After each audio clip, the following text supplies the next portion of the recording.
வணக்கம் விவசாயிகளே, நான் உங்கள் கௌசல்யா கிரீன். உழுதுண்டு வாழ்வாரே வாழ்வார், மற்றெல்லாம் தொழுதுண்டு பின் செல்வார். இன்றைக்கி நம்ம பார்க்க போகிற ப்ராடக்ட் என்னென்னா, இந்த இயற்கை உர பூஞ்சான கொல்லியான ஃபெர்டிலிட்டி பற்றி தான். இதில் 3 வகை நுண்ணுயிரிகள் இருக்குது. முதல்ல ட்ரைகோடர்மா ஹெர்சியானம். இது பயிர்களில் வரக்கூடிய வாடல் நோய்களை கட்டுப்படுத்துது. இந்த வாடல் நோய்கள் எப்படி இருக்குன்னா, ஆரம்ப கட்டத்தில் இலையினுடைய அடிப்புறத்தில் மஞ்சள் நிறத்தில் காணப்படும். பின்பு ஒவ்வொரு பகுதியாக காய்ந்து இலையினுடைய முழுமே கருப்பு நிறமாக மாறி உதிர்ந்து போயிடும். இதனால் இலையில் பச்சையமும் கட்டாது, ஒளி சேர்க்கையும் நடாது, மகசூல் குறைய நிறைய வாய்ப்பு இருக்குது. அதை தடுக்கக்கூடியது தான் ட்ரைகோடர்மா ஹெர்சியானம். அடுத்து பேசிலஸ் சப்டிலிஸ்.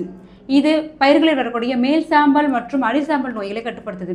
மேல் சாம்பல் நோய் அப்படின்னா இலைகளில் திட்டாக வெள்ளைக்கடவு படிவங்கள் படிஞ்சிருக்கும். அதே போல் இலையினுடைய அடிப்பாகத்தில் வெள்ளை கலர் திட்டுகள் படிவங்கள் படிஞ்சிருக்கும். ஸோ இதுதான் மேல் சாம்பல் நோய்னு சொல்லுவாங்க. இதை உருவாக்குற பூஞ்சானத்தை தடுக்கும்.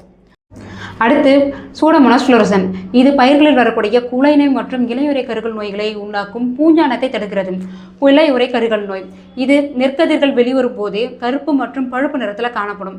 குலை நோய் இலைகளின் மேற்புறத்தில் முதல்ல சிறு சாம்பல் நிற புள்ளிகள் இருக்கும். பின்பு அது பழுப்பு நிற புள்ளிகளாக பெருக்கமடைஞ்சு பச்சையத்தை குறைச்சிடும். இதனால் ஒளி சேர்க்கை சரியாக நடைபெறாமல் இருக்கிறதால நிர்மணிகள் வருவதை குறைக்க வாய்ப்பு அதிகமாக இருக்கிறது.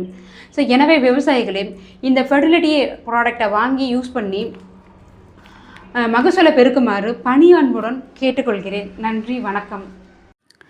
மேலும் விவரங்களுக்கு 6385739483